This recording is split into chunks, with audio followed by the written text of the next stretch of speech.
Hoy es el día en que terminamos una serie que hemos denominado Cristianos. Una serie que empezó ya hace 8 semanas. Ha sido una serie bien larga, donde mis compañeros y yo hemos intentado mostrarle por qué el nombre cristiano no debe ser parte de lo que nosotros somos. Y si usted arranca hoy día, está llegando al final de la película, pero le voy a dar un resumen de cada una de las semanas que hemos estado hablando, de manera que usted pueda comprender a dónde estamos y hacia dónde vamos. Empezamos hablando, la primera semana estuvo compartiendo con nosotros Tito, y Tito nos contó que nuestra marca estaba mal y que nos dijo cómo habían salido la teología de tal grupo y de tal grupo y de tal otro grupo, y cómo nos habíamos empezado a dividir, y que por eso es que ahora usted encuentra cristianos de uno u otro lado de la política. Por ejemplo, cuando el presidente Correa era presidente de este país y que si algo hizo fue dividir este país, había cristianos a favor de Correa y cristianos en contra de Correa. Y gente dejó de ir a iglesias porque en una iglesia en particular predicaron contra Correa. Entonces usted encuentra cristianos a favor del aborto a niños que son salidos de una violación y en contra de eso. Usted encuentra cristianos de todos lados. ¿Por qué? Porque la palabra cristiano no está definida. La palabra cristiano apenas aparece 3 veces en la Biblia. Y no es una palabra que está definida con claridad. Entonces de eso, Tito nos conversó que la gente de afuera nos ve a nosotros, los creyentes, de la siguiente manera. Y dijo que ellos creen que nosotros somos críticos, homofóbicos, moralistas, que creen que son los únicos que se van al cielo y secretamente se deleitan del hecho de que los demás se van al infierno. Se nota que no todos estuvieron aquí. Ok. Y si eso es lo que la gente ve de nosotros, ¿por qué querrían ser uno de nosotros? Obviamente que no. Tito continuó la segunda semana y nos habló de una persona que había dejado de ser cristiana, no había dejado de ser cristiana en cuanto a creyente a Cristo, sino que se había alejado de la iglesia porque decía que la iglesia se había convertido en una cosa terrible. Y como dijo alguna vez Mahatma Gandhi, dijo: yo admiro a Jesucristo, pero no soporto a los cristianos. Y ella decía de nosotros que los cristianos son peleones, hostiles, contenciosos y perversos. Y decía Tito esa vez que nosotros deberíamos ver cómo somos vistos y entender por qué se nos ve así y cómo cambiar esa forma en que la gente nos ve y simplemente nos considera personas que estamos dispuestos a pelear por todo. Parte del problema, vimos en la tercera semana en que yo estuve con ustedes, es que nosotros nos hemos dedicado a juzgar a la gente que no tiene por qué pensar como nosotros. Y vimos que la Biblia es muy clara: si quiere juzgar, juzgue a los de adentro, no a los de afuera. Juzguen a aquellos que llamándose cristianos hagan tal y tal cosa. Los de afuera no tienen por qué creer lo que nosotros creemos, ni vivir lo que nosotros vivimos. A nosotros no se nos ha llamado a ser la policía del mundo. Se nos ha llamado a mostrar amor. Después continuó Hans y nos habló de que parte de la forma en que nosotros debemos hacer las cosas es ser testimonio. Que mucho más importante que los versículos que podemos o no saber es que nosotros seamos, y él lo dijo así, sal y luz. Y que nosotros podamos decirle a la gente lo que somos, no por lo que sabemos, sino por cómo nos comportamos. Y que podamos ser transformadores, no en el hecho de lo que decimos, sino de lo que hacemos y de cómo somos. La siguiente semana volvió este servidor de ustedes y les hablé un poco de que Cristo no es un poquito gracia y un poquito verdad, sino que es todo gracia y verdad. Y que Cristo trató a todo el mundo con gracia y con verdad siempre. dejándoles ver que eran pecadores, pero nunca condenándolos por serlo. Esto que estás haciendo está mal, pero la gracia lo cubre. Y que era lleno de ambas cosas, que no es que usó un poquito de una y un poquito de otra, sino que completó, su trabajo fue hacerlo todo. Y por eso decíamos, él parecía tan contradictorio. Porque a una persona le decía, tienes que ir y vender todo, y a otra persona le decía, ven nomás. Y explicamos un poco del porqué, y antes de que nos vayamos hoy día, volveremos a explicar un poquito al respecto. Después de eso, de que hablamos de ser llenos de gracia y verdad, Guido vino y nos habló un poco de cómo somos los creyentes. Y de que los creyentes somos como ese hermano mayor del hijo pródigo. Tan horrible, ¿no? Bravo porque su hermano ha regresado. Bravo porque le dan gracia a una persona que no la merecía. Bravo porque él debía tener todo y el otro nada. Bravo porque se hacía una fiesta, porque alguien se había arrepentido y había regresado. Y nos dijo él así, eso parecemos a veces la iglesia cristiana. Y finalmente la semana pasada, John nos conversó del hecho de cómo nosotros queremos tomar atajos para todo. Y un ejemplo que dio, que creo que es el más claro, es el ejemplo ese que dicen los adolescentes de nosotros no somos enamorados, sino que estamos en algo. ¿Qué significa estar en algo? Están en todo, sino que no te quieren decir. Eso es lo que quiere decir. Esa es la traducción. Cuando usted a sus hijos le digan que están en algo, están en todo, pero no quiere que tú sepas. Nada más, eso es todo. Y así hacemos nosotros. Para todo es un atajo. Acabo de fregar a un montón de adolescentes. Y así hacemos los cristianos. Medias verdades, medias cosas. Esto sí puedo, pero hasta aquí. No, me gusta caminar hasta el filo. No, pero no voy a pecar, pero voy a andar por aquí. No me voy a caer, tranquilo. Por aquí quiero andar, ¿verdad? Y él terminó con una pregunta que, claro, echó el vivo, ¿no? Hizo la pregunta y no la contestó. No, eso es broma, sabíamos que no le iba a contestar. Y la pregunta terminó en, ¿qué requiere el amor de mí? Y de eso es lo que vamos a hablar hoy día. ¿Qué requiere el amor de mí? Y cada uno de nosotros, todos los que hemos estado aquí, mis compañeros y yo, hemos venido a decirles que el problema es que el nombre está mal. Porque el nombre cristiano no está definido en la Biblia. Y que nosotros no somos cristianos, sino... Y que los discípulos, ser discípulo está claramente especificado. Lo que significa ser un discípulo está escalofriantemente identificado en la Biblia. No le queda a usted la menor de las dudas. Y arrancamos, y en todas estas semanas hemos arrancado hoy mismo, con este asunto, ¿no? De este modo, ¿cuántos sabrán? De este modo, todos sabrán que ustedes son mis discípulos si se aman los unos a los otros. ¿Cómo sabrá la gente que usted es discípulo? No por lo que usted sabe, no por dónde pasa los domingos en la mañana. No, lo sabrán por cómo se aman los unos a los otros y cómo tratamos a los miembros de la comunidad en la que vivimos. Luego la enseñanza continuó y ha continuado todas estas semanas sobre estos versos en donde el Señor es preguntado por un fariseo, porque los fariseos trataban de hacerlo caer a Jesús en algo, y la pregunta que le hacen es, ¿cuál es el más grande mandamiento? Y el Señor responde y dice, el más grande mandamiento es ama al Señor tu Dios con todo tu corazón, con toda tu alma y con toda tu mente. Pero antes de que alguien levantara la mano y dijera, Señor, pero tengo otra pregunta, Él sigue, Él continúa. Y dice, este es el primero y más grande de los mandamientos. El segundo se parece a este. Ama a tu prójimo contra ti mismo. Entonces tal vez la persona decía, Señor, pero solo te pedí uno. Y Cristo dice, no te puedo dar solo uno. Porque los dos realmente son uno. El amor vertical y el amor horizontal finalmente es exactamente lo mismo. Entonces la pregunta es, Señor, ¿cuál de las más de 600 leyes es la más importante? Y el Señor dice, una que la puedes dividir en dos.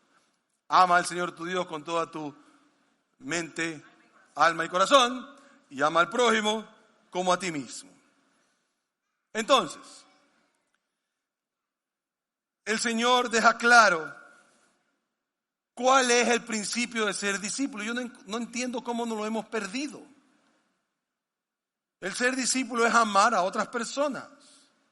20 años después el apóstol Pablo habló de lo mismo. Y 40 años después el apóstol Juan habló de lo mismo. Que la marca de un discípulo era amar. Y el Señor Jesús termina con esta frase tremenda. De estos dos mandamientos dependen, ¿cuánto de la ley y los profetas? Todo. Todo de la ley y los profetas dependen de ama a Dios y ama a tu prójimo. De manera que cuando usted lee los 600 mandamientos, incluidos los 10 mandamientos, incluido no robarás, incluido no adulterarás, incluido ama a tu esposa como Cristo amó la iglesia y todo lo demás, obedece a tu padre y a tu madre, lo que usted quiera, todo. Usted tiene que verlo a través del filtro, el filtro del amor, el filtro de lo que es esto. Usted no puede agarrar a una persona por la que Cristo murió y caerle a bibliazo limpio, o déjeme decirlo de una manera que se entienda tal vez, ¿no? Usted no puede usar la ley de Dios para golpear a gente, y eso es lo que hacemos. Porque usted se ha encontrado con gente que apenas usted comete un pecado, le dice capítulo y versículo. Y se lo saben todos, completos. No hay uno solo que no se sepan. Pero el problema es que no estamos usando el filtro del amor, que no quiere decir que usted no diga la verdad. Pero quiere decir que cuando usted va a decir la verdad, la usa como un bisturí y no como una espada asesina. Que es como lastimosamente usamos nosotros eso muchas veces. Tú no debes golpear innecesariamente a la gente por la que Cristo murió, que están fuera de una relación con Él, sino que debes amarlos con el fruto, con el filtro del amor vertical y del amor horizontal. Así que la semana pasada, John nos llevó a la pregunta: ¿qué requiere el amor de mí? Si el amor es lo más importante, si el amor es la principal característica de un discípulo, ¿qué requiere el amor de mí? Porque es muy fácil hablar de amor y pensar que aquí nos vamos a convertir todos en hippies, ¿no? Y vamos a dar peace and love, ¿no? Y no es el tema. ¿Qué requiere el amor de nosotros? Es el tema. En otras palabras, cómo yo me relaciono con todo lo que yo hago, todo cómo yo me relaciono con la gente, mi sistema de creencias, todo debe ser filtrado por esta pregunta. Mis relaciones de trabajo, de negocio, de familia, de amistades, etcétera. Porque nosotros somos muy buenos para sabernos la ley, pero muy malos para acordarnos de la intención del legislador. Y no sé si usted ha oído, probablemente en política, que hay una cosa muy importante que es el espíritu de la ley. ¿Lo ha escuchado? Pues el espíritu de la ley de Dios empieza porque usted filtre todo con ama a Dios y ama a tu prójimo. Por eso es que usted no puede insultar al que se le cruza cuando usted está manejando. Porque usted está supuesto a amarlo. Porque Cristo murió por esa persona también. Y Cristo ama a esa persona tanto como usted. Creo que con eso podemos orar. No, vamos, no. Ok. Por eso es que usted debe tratar a la gente con respeto. Pero los que tenemos años en la iglesia, nuestra inclinación es tomar la Biblia y decir, mira, esto lo hiciste mal porque aquí dice, y aquí dice, y aquí dice, y aquí dice. Y Jesús nos dice, antes de ir allá, pregúntate, ¿qué significa amar a mi prójimo como a mí mismo? ¿Y qué requiere ese amor en mi circunstancia específica? Yo no sé usted, ¿no? Pero en las relaciones personales debería ser increíble. Si en vez de yo golpear a los que más amo con mis palabras, pensara primero qué requiere el amor de mí antes de contestarle a mi esposo o a mi esposa, tal vez la cosa cambiaría. Tal vez fuera diferente. Si tú eres un seguidor de Jesús, o quieres serlo, o quieres vivir en el reino de Dios, la pregunta siempre tiene que ser, ¿qué requiere el amor de mí? Ahora, quiero en lo mejor de mi habilidad dejarte claro por qué esto es brillante. Porque el Señor Jesús, cuando dijo ama al prójimo como a ti mismo o como yo los he amado, eso era brillante, ha sido brillante, y si lo usamos es una cosa impresionante. Ahora recuerda, cuando Jesús dijo esto, tenía un puñado de seguidores, 100, 200 personas, en una provincia del Imperio Romano que era la más atrasada de todas. Nadie le hacía caso a la gente esta. Encima de que era en el país más atrasado, era en la zona más atrasada del país más atrasado. Pudo haber dicho lo que sea. ¿Por qué el decir es el amor el que te va a caracterizar?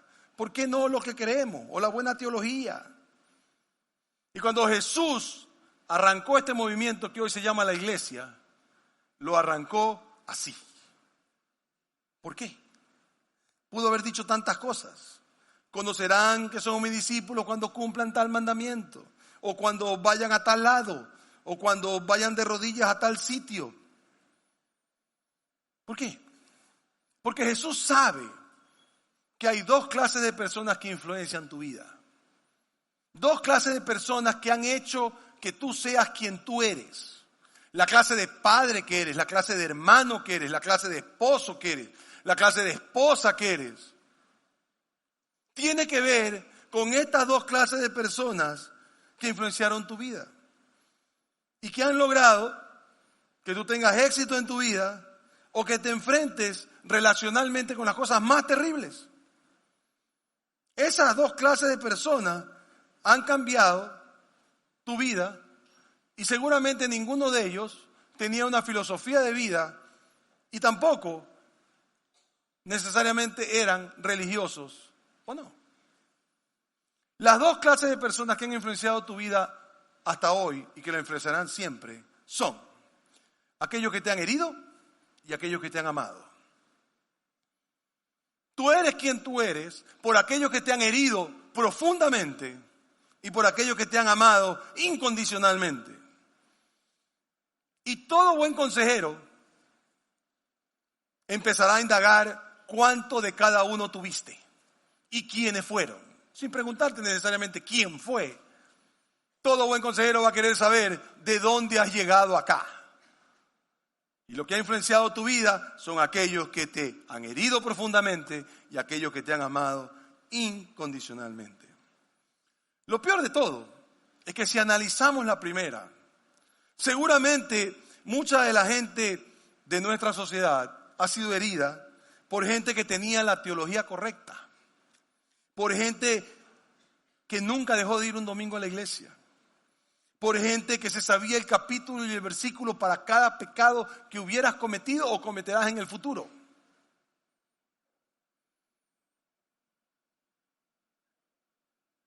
Han herido a personas, gente que parecen extraordinarios ciudadanos. Han herido a personas, gente que parecen que están muy bien. Y mucha de esa gente te llevó en una espiral terrible de dolor que te ha llevado a dudas de quién eres.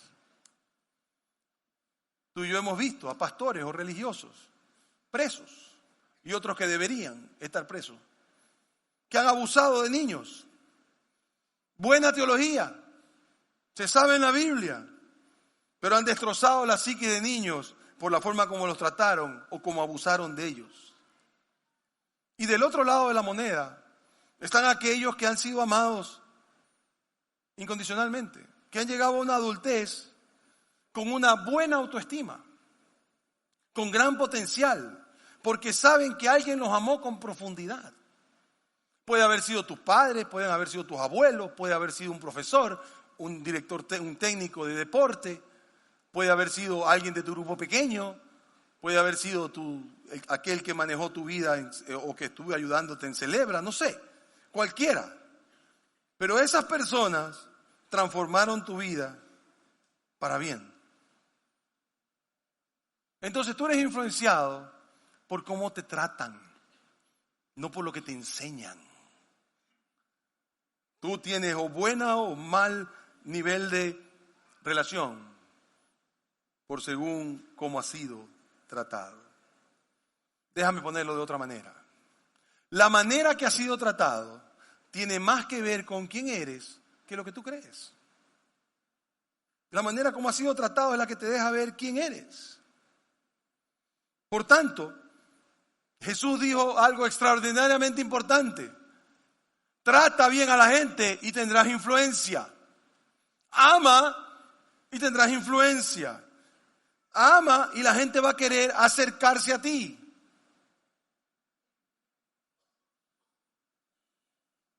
En algún momento de la historia, y ya hemos hablado al respecto y no creo que valga la pena volver a hablarlo, la iglesia cambió de comportamiento a creencia. Y empezó a ser más importante lo que la gente creía que cómo tratas a la persona. Empezaron a haber persecuciones por lo que la gente creía. Y lejos quedó la frase de Jesús de ámense unos a otros. Empezamos a matar gente porque creía de Cristo una cosa o creía la otra. Empezaron a haber guerras entre cristianos porque uno creía una cosa y el otro creía otra. ¿Entienden ustedes cuánto tiempo y dinero y hojas de papel se han consumido por cristianos peleando entre ellos? ¿Por qué fue lo que dijo Jesús? Si Jesús dijo A o B y ya a nadie le importa, o pareciera que a nadie le importa, ¿cómo debemos tratarnos? Parecería que lo que Jesús enseñó no fue ámense los unos a los otros, sino que parecería que lo que Jesús enseñó es otra cosa. Y déjeme decirle lo que voy a poner ahorita, cuidado, se confunde. Si se va a despertar ahorita, por favor, cuidado, ¿no? Esto es lo que parece que nosotros creemos que Jesús dijo, que Jesús no dijo. Repito, Jesús no dijo. Un nuevo mandamiento les doy: crean correctamente. Por esto todos los hombres sabrán que ustedes son mis discípulos si creen lo correcto. No es así. No es ese el tema. Usted debe creer lo que es correcto, por supuesto. Pero eso no significa que yo tengo que sacarle el ojo a otro que cree otra cosa. ¿Por qué no podemos discutir lo que creemos sin necesidad de hacerlo personal? No entiendo. No entiendo. ¿Por qué no podemos poner el amor por encima? Otra vez, la pregunta que debe estar en nuestro corazón es: ¿qué requiere el amor de mí? ¿Por qué Jesús dijo esto? Porque Jesús es brillante, pues. Y Jesús conocía el corazón de cada hombre. Por eso, como dije antes, el Señor le podía decir a un hombre: anda y vende todo lo que poseas y ven y sígueme. Y a otro: tranquilo, te mueres y te vienes conmigo. ¿Por qué? Porque Él sabía las historias de cada uno. Nosotros no conocemos la historia de nadie y queremos darle recetas a todo el mundo como que todos fuéramos hechos en serie. ¿Es o no verdad, le pregunto, que usted conoce a una persona y a esta persona le cae re mal? ¿No? Esas personas que son difíciles de amar. Pero usted después oye la historia de esa persona. Y usted dice, con razón que es así. Y empieza como a quererlito un poquito, ¿no? Porque, chuta, pobrecito, con razón. Pero nosotros no queremos conocer la historia de nadie porque no tenemos tiempo, ni nos interesa. Y queremos darle receta a todo el mundo de lo que se supone que debe hacer. Así no lo hizo Jesús. Jesús conocía a cada persona y por eso es que parece a veces que Jesús es inconsistente. Porque a una persona le dice una cosa y a la otra la otra. ¿Por qué? Porque cada uno de nosotros es distinto y tenemos que amarlos como son. Puedes imaginarte lo que sería nuestra familia o nuestra comunidad. Porque no quiero ir a la nación o al mundo, porque eso parece pregunta hecha a las reinas de belleza, ¿no? ¿Qué es lo que más quiere? La paz del mundo. ¿Qué hacemos con eso? Así que hablemos solo de nuestra familia y comunidad para no irnos tan lejos. ¿Qué sería nuestra familia y comunidad? Si nosotros, todos los creyentes, dejáramos nuestras armas, dejáramos nuestras objeciones y nos dedicáramos una semana, un mes o un año a contestar qué requiere el amor de mí. ¿Se imagina? El salvaje ese que usted tiene por esposo, que no es mi culpa, usted lo cogió, le dice algo. Y usted antes de responder se pregunta, ¿qué requiere el amor de mí? ¡Wow! Soy adolescente, que ya mismo le hace que usted tenga un soponcio. Le dice algo. Y usted antes de responder se pregunta, ¿qué requiere el amor de mí? ¡Wow! Usted que es adolescente, antes de ir a fregar la paciencia, pregunta, ¿qué requiere el amor de mí? Hasta un gallo me salió. Usted, esposo, antes de ir a decir boberías, pregunta, ¿qué requiere el amor de mí? Antes de ir a preguntar lo que no debe, o decir lo que sabe que no debe decir, ¿qué tal si se pregunta, ¿qué requiere el amor de mí? ¿Cómo cambiarían nuestras relaciones? Probablemente usted hasta se aburriría, porque no pelearía nunca. Cosa que me parece fantástica, pero no sé, pues a veces uno se acostumbra a pelear y dice cuando uno está peleando no se siente. Hay gente así, ¿no? Que si no está peleando, no, el matrimonio anda mal. Si usted oyera lo que yo he oído en 28 años de hacer consejería. ¿Qué requiere el amor de mí? Es lo que tenemos que comprender.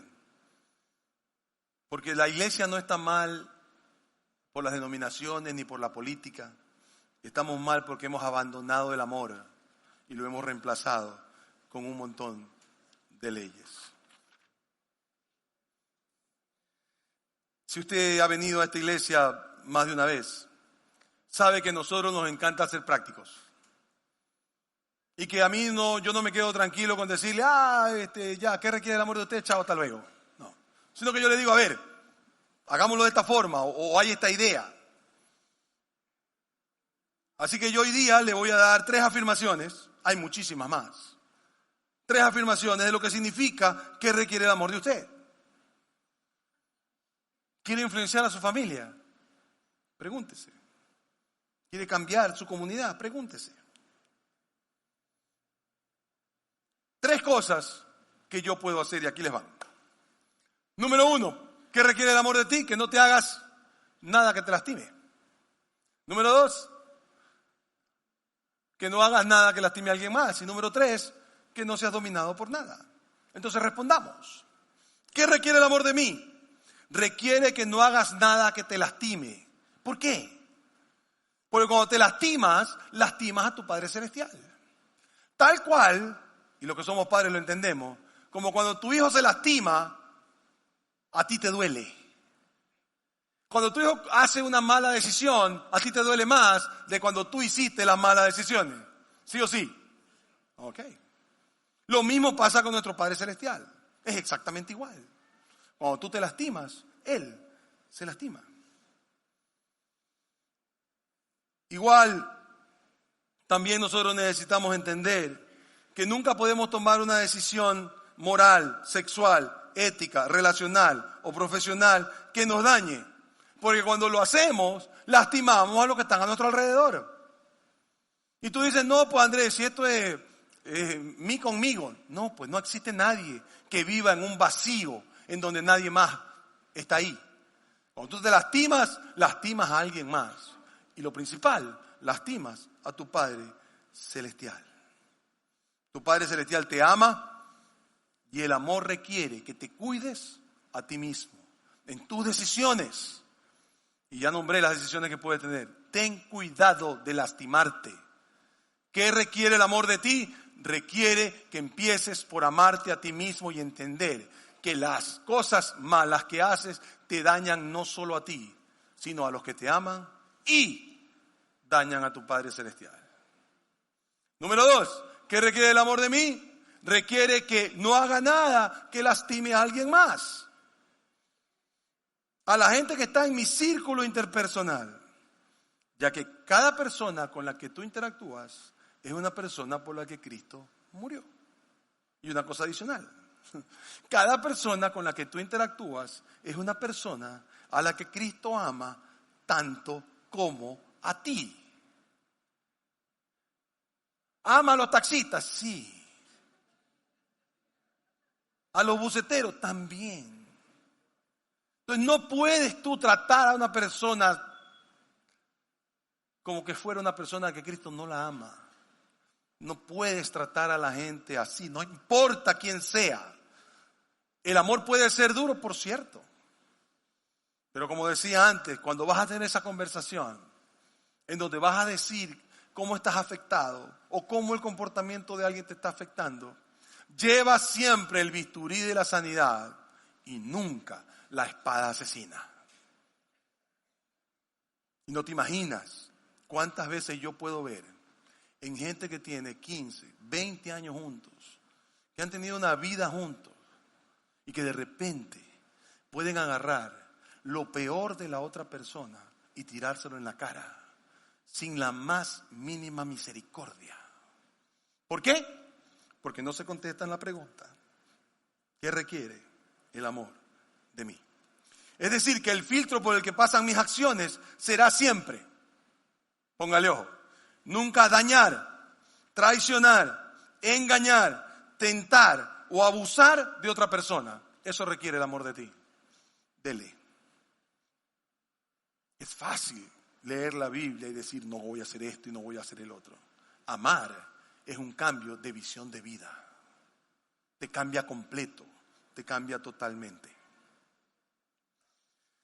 Y tercero, ¿qué requiere el amor de mí? El amor requiere que no seas dominado por nada. ¿Por qué? Porque cuando eres dominado por algo, eso evita que ames a alguien. Nadie tiene por qué competir con tu adicción al alcohol, o a la pornografía, o a las drogas. Nadie tiene por qué competir con eso que maneja tu vida.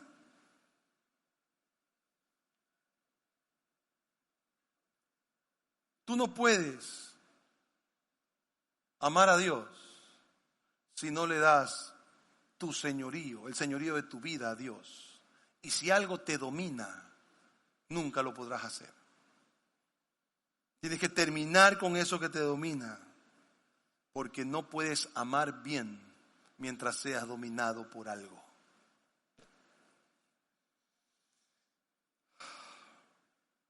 Si yo quiero amar a alguien, tengo que dejar de hacer daño a otros.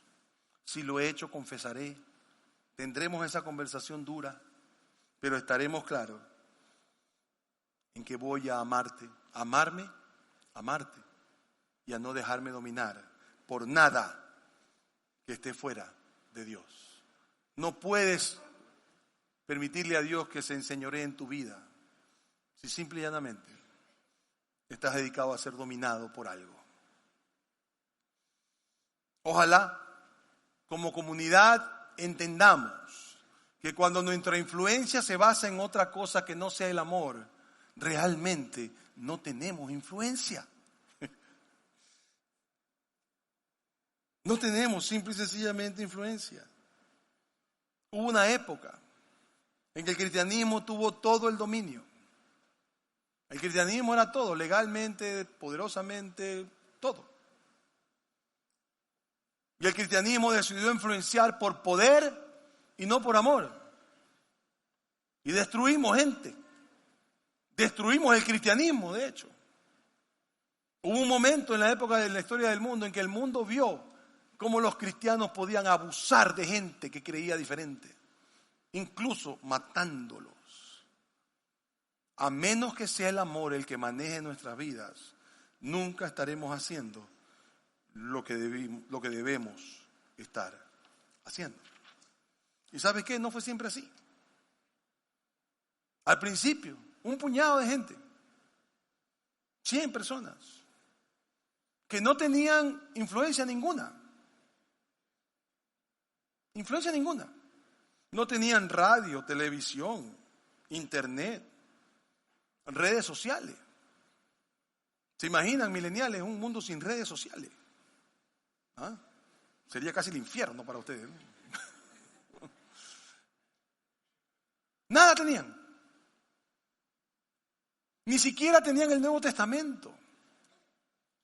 Algunos tenían por ahí una parte de algunas cartas de Pablo. Recién se estaban haciendo Mateo, Marcos, Lucas y Juan. ¿Pero qué tenían? Tenían el amor los unos por los otros. Y lo estaban manejando y lo manejaban. Y la gente iba porque veía que se amaban.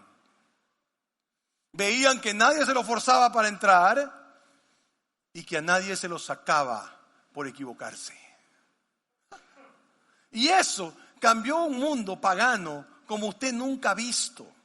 ¿Usted cree que ahorita en el siglo XXI estamos peor que nunca? No. El paganismo de esa época era un paganismo deshumanizado. Usted con seres humanos podía hacer lo que quisiera, como quisiera. Y fue solamente el amor el que cambió eso. Cuando nosotros manejamos las cosas, no por poder político ni económico, sino por el poder de amarnos los unos a los otros, podemos cambiar la sociedad. Nadie se sintió forzado a hacerse cristiano. ¿Cómo los iban a forzar si no tenían nada? Pero todos se sintieron atraídos, porque todos vieron lo que estaba pasando y dijeron, espérate, yo quiero ser como él. Qué lindo que sería, por ejemplo, que la gente dijera, yo no soy cristiano, pero me encantaría que una hija mía se casara con uno de ellos. ¿Cómo habla eso de nosotros? ¿Cómo hablaría eso de nosotros? Porque el cristiano va a ser fiel. No creo que eso dicen de nosotros. La gente fue atraída, no forzada. ¿Sabe por qué? Porque no hay ley que te obligue a amar, pues. No hay ley que te obligue a no amar. No hay prédica que te lleve a eso. Lo único que te lleva a eso es un corazón nuevo. Un corazón atraído. No forzado, sino atraído. Y la segunda cosa es que la gente se sentía culpable, pero por alguna extraña razón no se sentía condenada. Se sentía culpable porque veían matrimonios diferentes. Una generosidad a toda prueba. Gente que cuidaban los unos de los otros, pero no se sentían condenados. Veían que había algo mejor, pero que no les estaban diciendo, tú, porque no eres así, entonces al infierno. No. Los amaban y estaban dispuestos a que ellos vengan al mundo cristiano. Cuando quieras, googlea Juliano el Apóstata. ¿Quién fue Juliano el Apóstata? Juliano el Apóstata fue uno de los sobrinos de Constantino, que llegó a ser emperador de Roma. Entonces Juliano el Apóstata dijo, ¿sabes qué? Mi tío está equivocado. Esto del cristianismo, la religión del mundo es una locura. Los mejores momentos de Roma fue cuando nuestros dioses estaban bien. Dijo, bueno, vamos a reconstruir los templos. Y arrancó a reconstruir el templo de Marte, y el templo de y el del otro, y el de aquí, y el de allá. Para que la gente volviera, dejaran el cristianismo. Manda a averiguar por qué la gente no estaba regresando a los templos. Entonces uno de sus lugartenientes, cuya carta ha llegado hasta hoy, le contesta. Emperador, el problema que tenemos son los cristianos. Porque esta gente no solo se contentan con amar a sus familiares, sino que tienen la osadía, así dice, la osadía de amar a gente que no conocen. Cuando hay una enfermedad, ellos en vez de salir corriendo, entran a cuidar gente que no conocen. Y entonces nadie quiere volver a los dioses paganos, porque todo el mundo quiere saber de este Cristo. ¿Cómo lo hacían? Amando y amando. Dejándole ver a la gente que eran importantes para ellos, porque eran importantes para Cristo, porque eran importantes para Dios el Padre.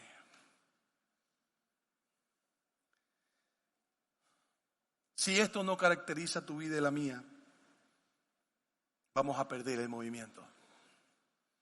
Si lo único que vamos a darnos los unos a los otros es palo porque no cumplimos la ley tal o la ley cual o la ley ni sé qué,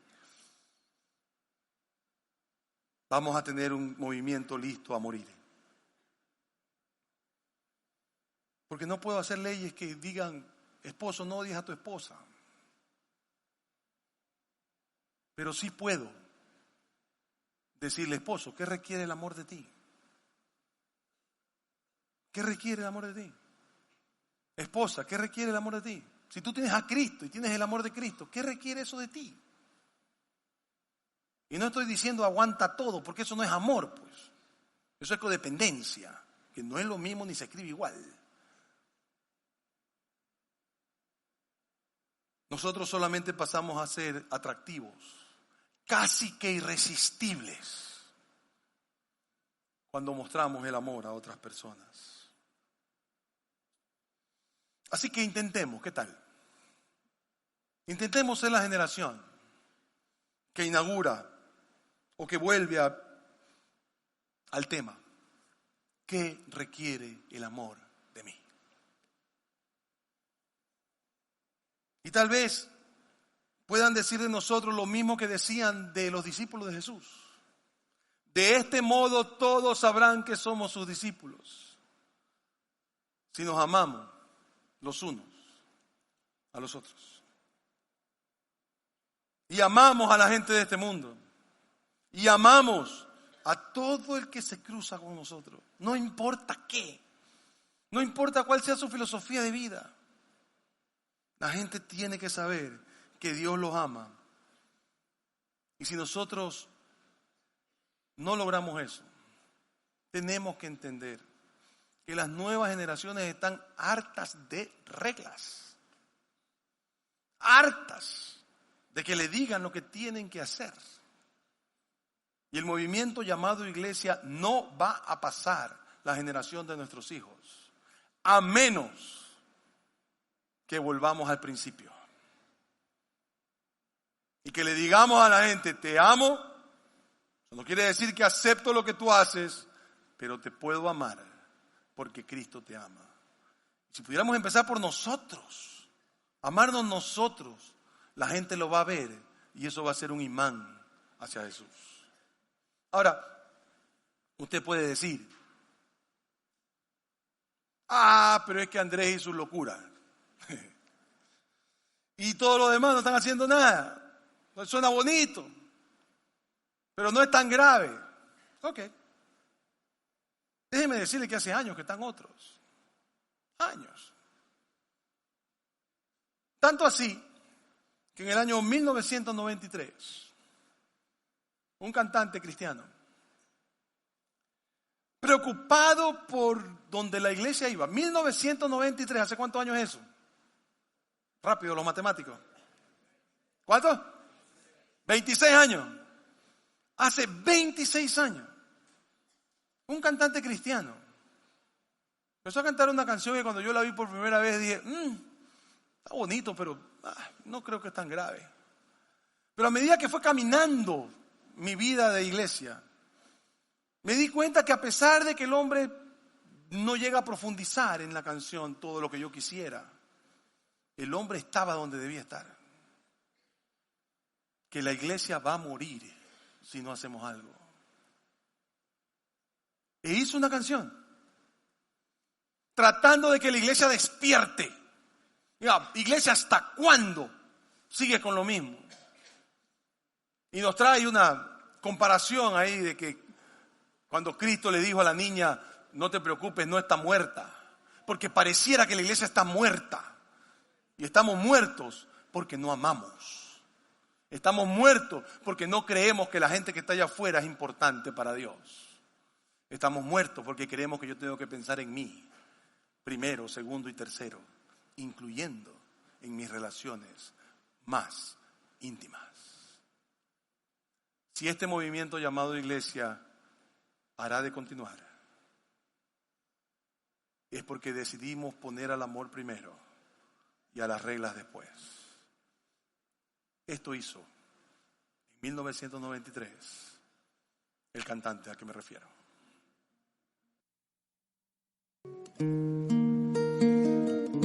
Señor Jesús, en este día te pedimos porque nos des sabiduría para poder manejar esta pregunta: ¿qué requiere el amor de mí? Manejarla en principio en mi familia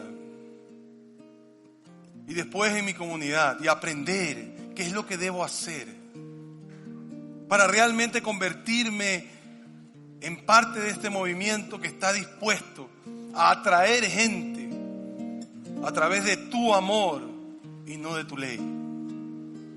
Gobierna nuestras vidas, Señor, y permite que nosotros en cada circunstancia aprendamos qué requiere el amor de mí.